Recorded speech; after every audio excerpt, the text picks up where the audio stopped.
Alright, let's jump into the alternative section of the portfolio. So first we have MLPs. These are called Master Limited Partnerships. These are going to be pipeline companies, companies that are refiners, so companies that are refining crude oil into gasoline, companies that are extracting oil out of the ground, maybe fracking, traditional drilling, or offshore drilling in the ocean.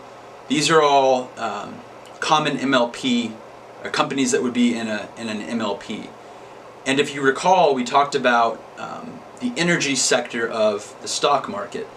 The biggest difference, and this is important to understand, the biggest difference between an MLP, which is going to be an alternative, and an oil company that would be considered in the stock portion of your portfolio, it's all about the tax structure. So keep that in mind. Won't get into it here, but remember that, Google it, whatever. The tax structure is the biggest difference. Next we have Reits. Also, if you recall, in the sector video, I had 10 sectors with ETFs, and then number 11, which was real estate. Reits are,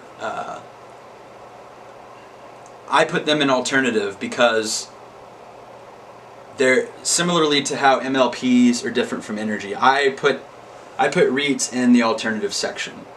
Now, what a REIT is,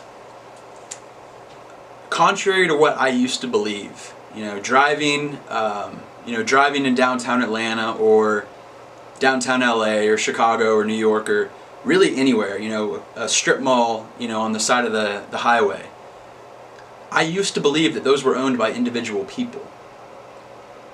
Well, some of them are, but the vast majority of real estate, big, skyscrapers like, Rockefeller Center, or,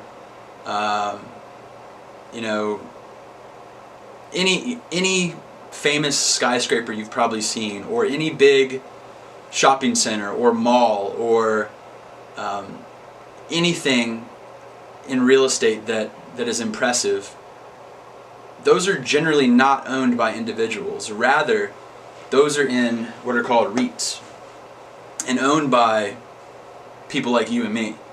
Individual investors can log on to their brokerage account and, with the click of a button, buy a REIT, which is essentially a portfolio or a basket of real estate assets. Maybe it's, the Sears Tower, and the Rockefeller Center, and some, the Burj Khalifa. Probably not, but just an example. Maybe all three of those buildings are in one REIT. And if you invest money in that REIT, you, not technically, but you actually do own a small piece of those buildings. And you're also entitled to the cash flow. So the tenants that are in those buildings that are paying their rent, that flows through to the owners of REITs. Won't get into the subcategories of REITs, but you have tons of different classifications. So you might have a very popular one now is like data center REITs. So you might buy a REIT, a portfolio of data centers. Maybe there's data centers all over the country, and those are all in one portfolio, and you can buy that REIT and own a small piece of all these data centers. Leverage loans. So I put anything with leverage in the alternative categories. We talked about bank loans, where banks lend out money to companies and individuals. Well, there's also instruments that you can buy that have leverage, maybe 2x, 3x, etc. Or you could even do negative leverage or shorting. We won't get into that, but anything with leverage I put in the alternative category. So next we also have hedge funds and PE, which is private equity. This is going to be less relevant for people who are not accredited or high net worth individuals, because investing in hedge funds, investing in private equity is unfortunately, the way things are now, generally reserved for the wealthy. So maybe some guy's worth $10 million, for example, or some lady's worth $10 million. They might put, 80% of their net worth, their 10 million, into traditional type of more liquid assets like stocks and bonds and all the sub kind of categories of those we talked about. But maybe they take, $1 million and give it to a hedge fund manager or give it to a private equity group. What these hedge funds and private equities are famous for, especially private equity on this front, they're going to have access to assets that are less liquid and that are harder for, the common investor to get a piece of, so to speak. Hedge funds are going to get into there's all sorts of different kind of hedge funds. Not going to get into that here. Quant driven, unrestrained, like all sorts of different categories of hedge funds. But hedge funds are essentially, you've heard of famous ones probably like Ray Dalio. He's been all over the internet lately with his new book. But these hedge fund managers are basically going to take pools of money and go out and invest in usually similar things that we would all invest in, but they might take more acute positions. Maybe a hedge fund is, doing, very intense due diligence on Tesla, and they're saying, okay, Tesla is, the next big thing. They're going to take over the whole auto industry. Let's put 30% of our entire portfolio into Tesla. Or maybe they're, do due diligence on Tesla and they're like, man, this company, they're going to go broke. They're spending way too much money. They're not making money on their cars. This company is going to be out of business in 5 years. Let's short it. So they might take shorts. They might say, let's put 30% of our portfolio on shorting Tesla.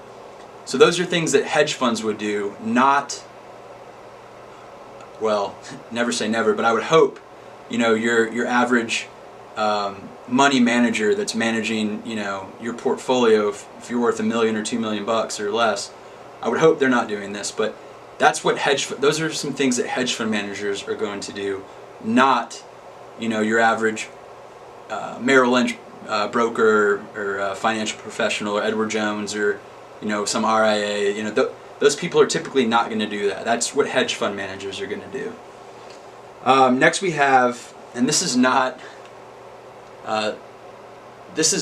in most money managers' allocations, and it's very controversial, but it is in mine, and this is my video, so I'm going to say it. But crypto and startups. Now, crypto is incredibly volatile. We all know that.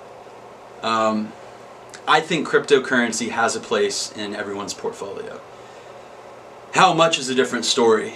We'll get into that in the actual allocation video, but I believe that cryptocurrencies have a place in everyone's portfolio. It's a little bit more difficult to acquire it because it's not going to be currently, anyways. It's not. You can't just go buy crypto in your brokerage account. You've got to, download other apps or go to other websites and hold it separately from the rest of your portfolio. So a little more cumbersome. And then also startups. Startups are risky.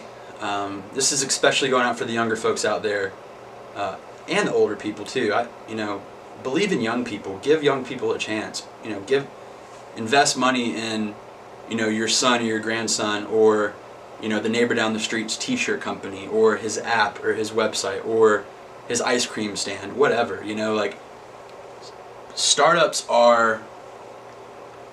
have always been a huge part of the American economy. Every company, General Electric, Apple, Microsoft, you name it, every single company started from humble beginnings in a garage, some lab somewhere. And the only way, tons of them fail, but the only way to, go from, the only way to become a big company is to take risks and to invest in startups. So give people a chance, invest in startups. I'm obviously biased because I love the startup world. But startups, just like crypto, I believe have absolutely have a place for everyone's portfolio.